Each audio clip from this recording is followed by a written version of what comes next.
همدغه ناموس یې دا موږ ډېر د ښځې نه پیډاري وکړو دا خو ساتلی اصلا ښځو ده. سویډن کې چې زه چاته نشم ویلی چې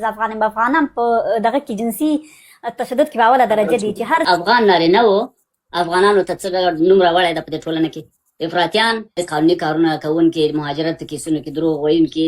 جنسي یو عالم او د ښځینه هم دا نسل د تیر نسل ډېر معصوم دی خو د راتلونکی نسل د ښځینه هم د علماو نسل را روان دی. اوس یې درګرده لګیا دي عالمان یې جوړوي دوی اوس په کورو کې. ما ته بله ورځ خپل کور یو مېرمنې کیسه راته وکړه وایي اوس یې عالمان یې را پیدا کړي دا 2-3 کاله دوی مدرسې وچلولې اوس یې په ملایانې د 2-3 کلو فارمي چورګوړي غوندې هغه راوباسي عالمان یې راوباسي. دا عالمان یې دي وایي په ویښتانو امکاري په لمانځه امکاري یو ښځه دریا ویم دا ورته وایي ته حرام کار کوې چې ښځه یو سندره اوریم په موږ کې هغه سړیتوب باور خدای وکړه پاتې په ښځو کې و. سړو کې خاص هم د 40 کاله جهادونو د سړیتوب خاصب کې وژلې وه خو ښځې هم په کلتور ولاړې وې هم په دین ولاړې وې هم په عقیده ولاړې وې هم په اخلاقو ولاړې وې. همدغه ناموس یې دا موږ ډېر د ښځې نه پیډاري وکړو دا خو ساتلی اصلا ښځو ده. زه دا تاسو ته ټولو ته وایم دلته به 500 خلک ناست دي او په دې کې به یو 80% خو بې مېرمنې لري ځکه چې موږ تاسو په ډېر ارلی عمر کې واده کوو. خو خدای قسم چې تاسو ښځه لیونی سي چې ښځه د تاسو په اندازه سي که تاسو خپل ناموس وساتئ د تاسو په اندازه چې ښځو اخلاق د تاسو راټیټ سي که خپل ناموس وساتئ. دا ستاسو ناموس ښځو ساتلی ده دا زما ناموس ښځې ساتلی ستا ناموس ښځې ساتلی دی ځکه ښځه چې وغواړي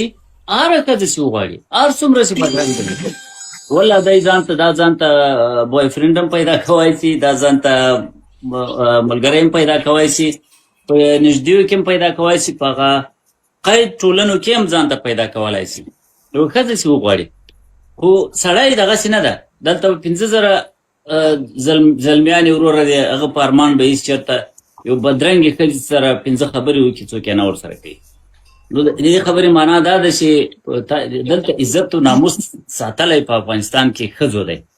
خو دا خبره هم کې ورسره چې په کړې ده داسې کوئ تاسې لکه تاسې چې د ښځې ساتلي او مشکل دی په سړو کې په دې کې شک نشته چې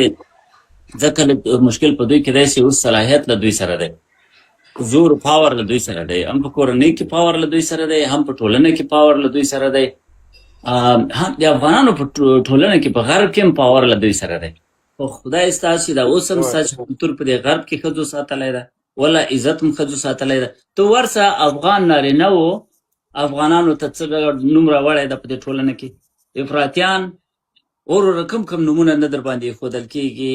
غیر قانوني کارونه کوونکي مهاجرت کیسونو کې دروغ ویونکي جنسي یو عالم نومونه در باندې ایښود. سویډن کې په اوله درجه دي قرار زه ته خبره کوم په سویډن کې چې زه چاته نشم ویلی چې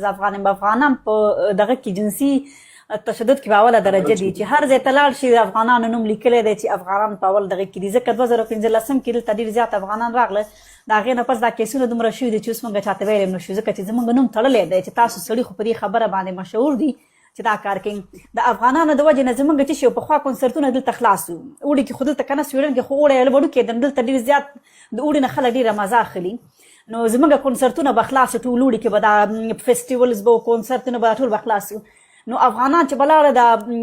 ځوانانو جنکیانو باندې همدغه تاسو چې دغه که نه جنسي تېرې به پرې کولې کارونه به پرې کول بیا د هغې نه داسې شو چې موږ